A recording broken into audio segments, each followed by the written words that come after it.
நடைபெறவுள்ள சட்டப்பேரவை பொதுத் தேர்தலில் திராவிட முன்னேற்ற கழகத்தின் தலைமையிலான மதசார்பற்ற முற்போக்கு கூட்டணியில் விடுதலை சிறுத்தைகள் கட்சி 8 தொகுதிகளில் போட்டியிடுகிறது. அந்த 8 தொகுதிகளுள் காட்டுமன்னார்குடி தொகுதியும் ஒன்று. இது சிறுத்தைகளின் தாய்மடி என்ற பெருமைக்குரிய தொகுதி. இந்த தொகுதியில் நான் வேட்பாளராக போட்டியிடுவது என்று முதலில் அறிவிப்பு செய்தேன். பின்னர் கூட்டணியின் நலன்களை கருத்தில் கொண்டு 8 தொகுதிகளுக்கும் சுற்றுப்பயணம் மேற்கொள்ள வேண்டும், தமிழ்நாடு முழுவதும் சுற்றுப்பயணம் மேற்கொள்ள வேண்டும் என்கிற தேவைகளையும் கருத்தில் கொண்டு போட்டியிடுவதில்லை என்ற நிலைப்பாட்டை நான் மேற்கொண்டேன். அதன் அடிப்படையில் நான் போட்டியிடுவதாக அறிவிக்கப்பட்ட இந்த தொகுதியில்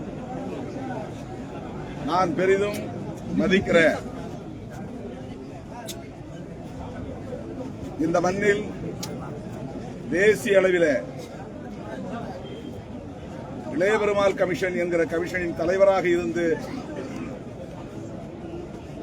புகழோடு விளங்கிய பெரியவர் இளைய பெருமாள் அவர்களின் குடும்பத்தில் அவருடைய இளைய மகன் ஜோதிமணி வேட்பாளராக போட்டியிடுவார் என்று அறிவிப்பு செய்தேன்.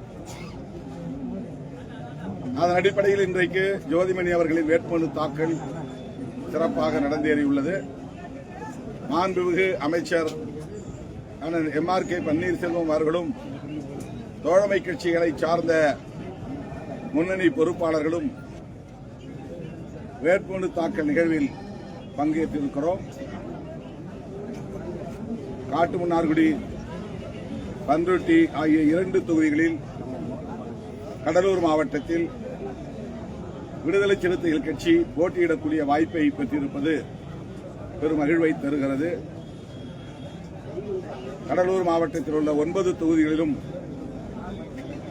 எமது கூட்டணி மகத்தான வெற்றியை பெறும். காலையில் குறிஞ்சிப்பாடி சட்டப்பேரவை தொகுதிக்கான வேட்புமனு தாக்கலில் அண்ணன் MRK அவர்களோடு நானும் கலந்து கொண்டேன்.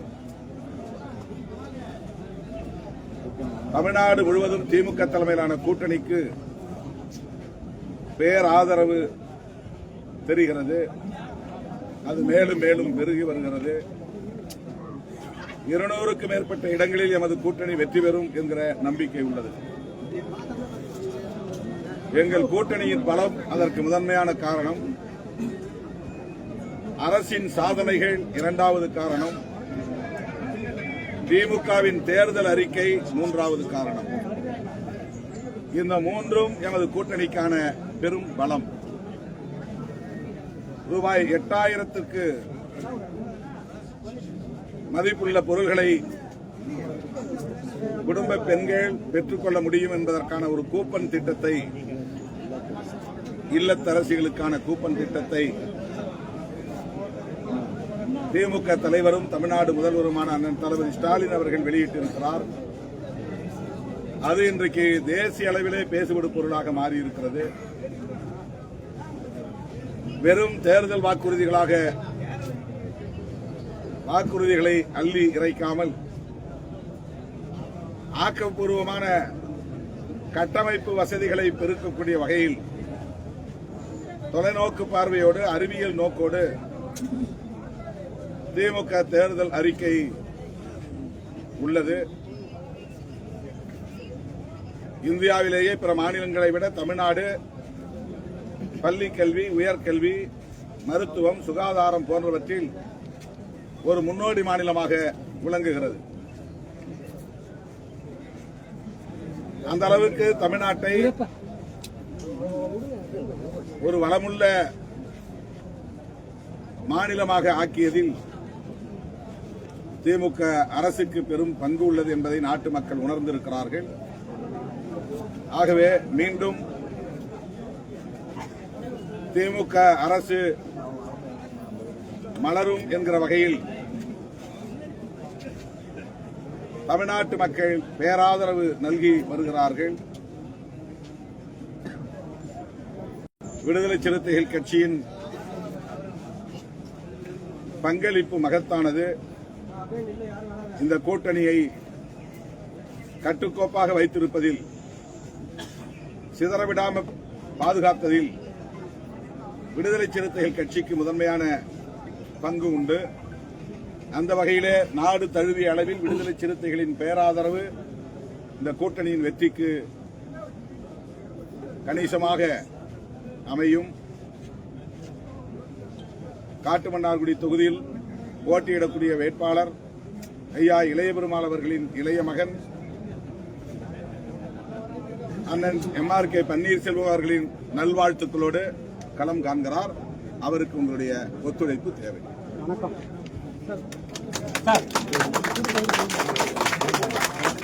கூட்டணி கட்சி வேட்பாளருடைய பிரச்சார பயணம் அடுத்து எந்தெந்த ஊர்ல இது குறித்து அண்ணன் ஏதாவது அண்ணன் தம்பிங்க சார் அப்படியே மைக் மட்டும் பிரஸ்காரங்க ஃப்ரீயா விட்டாதானே அவங்க எடுப்பாங்க. மைக் அப்படியே கொஞ்சம் அவங்க பேலன்ஸ் பண்ணி நிக்கிறதே பெரிய போராட்டம். இழுத்துங்க, கொஞ்சம் இழுத்து அது கொஞ்சம் லைட்டா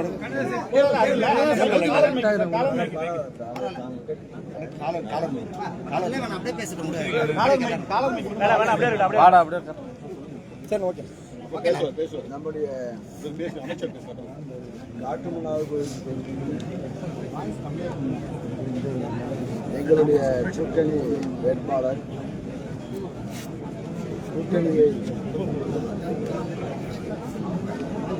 தொடர்ந்து அங்கே 2017 நாட முன்னேற்ற கழகத்துடைய கூட்டணியில் அங்க வைத்து நட்பாகவும் இணக்கமாகவும் பழகி வருகின்ற தலைவர் திருமாவுடைய ஆதரவு பெற்ற வேட்பாளர்கள் ஜோதிமணி அவர்களுக்கு இந்த காட்டுமன்னார்குடி மக்கள் வாக்களிப்பார்கள். காரணம் என்னவென்றால், இந்த பகுதியில் திருமா அவர்கள் பாதுகாப்புடைய அரணாக நம்முடைய மாவட்டத்தில் மாவட்டம் கடலூர் மாவட்டம் அமைதி பூங்காவாக இருக்க காரணம் என்றால், நம்முடைய திருமா அவர்கள் இந்த பகுதியில் நாடாளுமன்ற உறுப்பினராக பொறுப்பேற்ற பிறகும் சட்டமன்ற உறுப்பினராக பொறுப்பேற்ற பிறகும் இந்த பகுதியுடைய வளர்ச்சி, பொருளாதார வளர்ச்சி இருந்து கொண்டிருக்கிறது. நல்ல வளர்ச்சி கொண்டிருக்கிறது. அமைதியாக ஒரு பாதுகாப்புடைய அரணாக அவர் திகழ்கிறார்கள். அவர் கைகாட்டுகின்ற வேட்பாளராக ஜோதிமணி அவர்கள் மீண்டுள்ள போனால் இந்த சமுதாயத்திற்காக போராடிய தலைவர், இந்த சமுதாய வளர்ச்சிக்கு போராடிய தலைவர். அவர் ஒரு சிந்தனையாளர் என்பதற்கு அவர்கள் சிந்தனையாளர் என்பதற்கு யார் இந்த இதை பணியாற்றினார்களோ அவருடைய உயர் சட்டமன்றத்திலே இந்த சட்டமன்ற உறுப்பினர் சிந்தனை செல்வம் அவர்கள் கோரிக்கை வைத்தார்கள். தலைவர் முதலமைச்சரை நேராக சந்தித்து திருமா அவர்கள் இளைய பெருமாள் அவருடைய மணிமண்டபம் கட்ட வேண்டும் என்ற கருத்தை வலியுறுத்தி கூறினார்கள். அந்த அடிப்படையிலே கூட்டணி தலைவராக இருக்கின்ற நம்முடைய முதலமைச்சர் மு.க. ஸ்டாலின் அவர்கள் அவருடைய உணர்வை மதித்து வாங்கி அவருடைய இளைய பெருமாள் அவர்களுக்கு மணிமண்டபம் கட்டி அந்த சிலையும் திறந்து வைத்து நேரடியாக அவரே வந்து வருகை தந்து சிதம்பரத்திலே வந்து அவர் அந்த மணிமண்டபத்தை திறந்து வைத்து இருக்கிறார்கள். அந்த அளவுக்கு அவர்கள் தலைவராக இருந்த இளைய பெருமாள் தலைவர் இளைய பெருமாள் அவர்களை நினைவு கூர்ந்து இனியும் அவருடைய வேட்பாளரை புரட்சியாக செய்திருக்கிறார்கள். எப்பொழுதும் திரும்ப அவர்கள் புரட்சியை செய்கின்றவரை வந்து அவர் புரட்சியாக இந்த சமுதாய முன்னேற்றத்துக்கு உழைத்த ஒரு மாபெரும் தலைவனுக்கு அவர் செய்ய வேண்டிய கடமையை அவர் செய்திருக்கிறார்கள். அதை பாராட்ட வேண்டும், வாழ்க்கை வேண்டும். அந்த அளவுக்கு உணர்வுடன் அவர் சிந்தித்து செயலாற்றுகின்ற ஒரு தலைவர் இங்கே நம்முடைய பகுதியில் இருக்கிறார். அவர் இந்த நன்றியை சேர்ந்த வகையில் அவர் உழைத்த இளைய பெருமாள் அவர்கள் அவர் வாழ்கின்ற காலத்தில் நானும் அந்த அரசியல் அறிவிக்கும் போது இணக்கமாக நாங்கள் பழகி இந்த பகுதியில் அவர் தலைவர் இளைய பெருமாள் அவருடைய உழைப்பு என்னுடைய உழைப்பை அவருக்கு இணக்கமாக பணியாற்றும் தலைவராக இருந்தார்கள். இப்போது அவருடைய வாரிசாக அவருடைய பிள்ளை மோடி அன்றைக்கு அவரை உணர்ந்து அவரை இப்படிதான் வேட்பாளராக அறிவித்திருக்கிறார்கள். இந்த பகுதி மக்கள் நாங்கள் கண்டிப்பாக அவருக்கு பானை சின்னத்திலே வாக்களித்து வெற்றி பெற வேண்டும். மாபெரும் வெற்றியை எப்படி 52,000 வாக்குகள் வித்தியாச நாடாளுமன்ற தேர்தலில் பெற்றாரோ அதைவிட கூடுதலாக வெற்றி பெறுகின்ற வாய்ப்பு ஆக அனைத்து சமுதாயமும் இங்கே வாங்கி பொறுப்பேற்று அவருடைய வெற்றியை நம்முடைய கூட்டணி கட்சியுடைய தலைவர் நம்முடைய தலைவர் முதல்வர் ஸ்டாலின் அவர்கள் நாட்டு மக்களுக்கு பல திட்டங்களை உருவாக்கி கொண்டிருக்கிறார்கள். ஒரு இணக்கமான தலைவர் என்பதற்கு அவர் உதாரணம் அவர்தான்.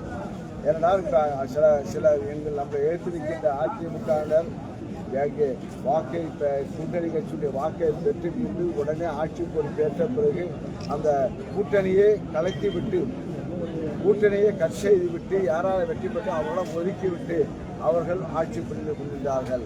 ஆனால் 2017 இந்த கூட்டணி இங்கே ஆரம்பித்த நம்முடைய கூட்டணியை ஆரம்பித்த நம்முடைய முதல்வர் ஸ்டாலின் அவர்கள் எதிர்கட்சியிலே கூட்டணி சேருவது ஒரு ஆளுங்கட்சியாக இருக்கும்போது கூட்டணிகள் பிரிவது உண்டு.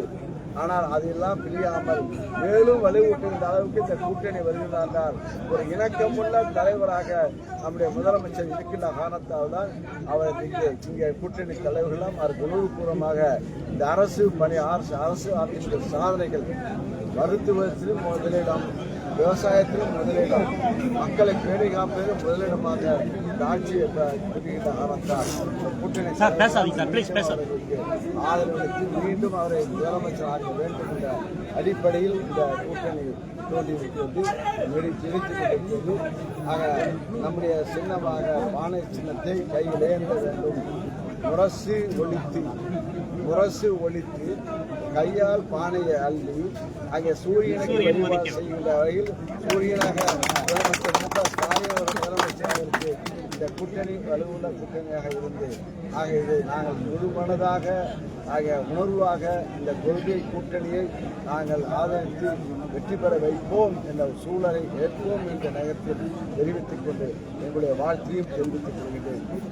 அந்த தேர்தல் அறிக்கை ஒரு முதலமைச்சர் தனிநபருக்கு பண பயன் பெறுகின்ற திட்டத்தை உருவாக்கி வைக்கும். அதனுடைய முதல்வர் மீண்டும் ஆட்சியை பொறுப்பேற்கும் போது அவர்களுக்கு கிடைக்க வேண்டிய தொகை 2,000 மகளிருக்கு இருக்கின்ற 1,000 ஆகும். இல்லத்தரசி கூப்பன் பெறுவதற்கு 8,000 மதிப்புள்ள கூப்பன் பெறுவதற்கு ஆதரிக்கிற சின்னம், பானை சின்னம், கை சின்னம், உதயசூரிய சின்னம் கொஞ்சம் நோட்டுங்க.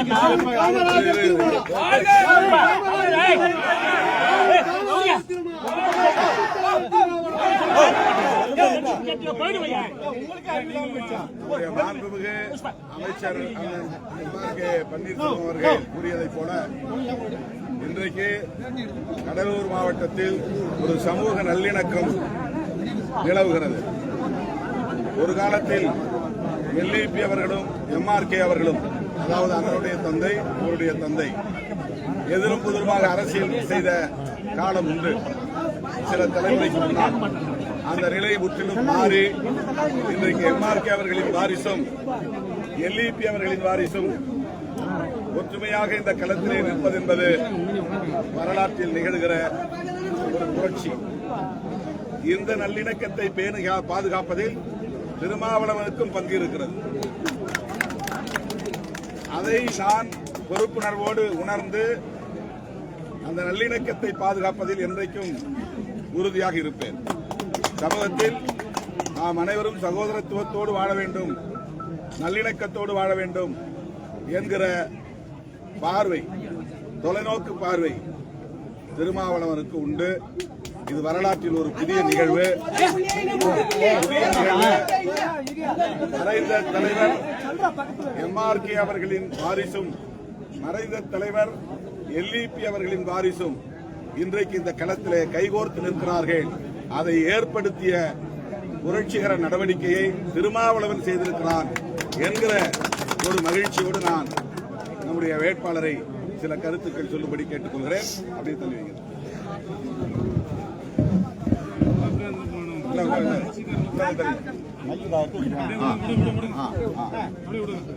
யாரும் எடுக்க விட மாட்டாங்க. பின்னாடி இருந்து கொஞ்சம் கஷ்டப்பட்டுருக்காங்கண்ணே. சொன்னாலும் கேட்க மாட்டாங்க. சுத்தமா முடியல. யாருமே கேட்க மாட்டாங்க.